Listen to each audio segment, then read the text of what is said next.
Walang violation. O, sino yung mga nangaambus? Anong ginagamit na sasakyan? Four wheel.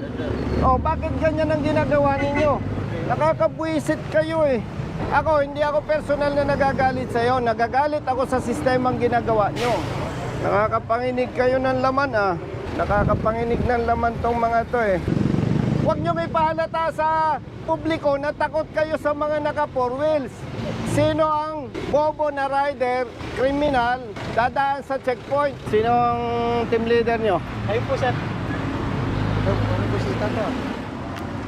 Sino ang team leader nyo? Sir, hindi ko nga talaga sir. Ikaw ba ang team leader? Anong kalokohan na ginagawa nyo? Tawagan mo ang LTO.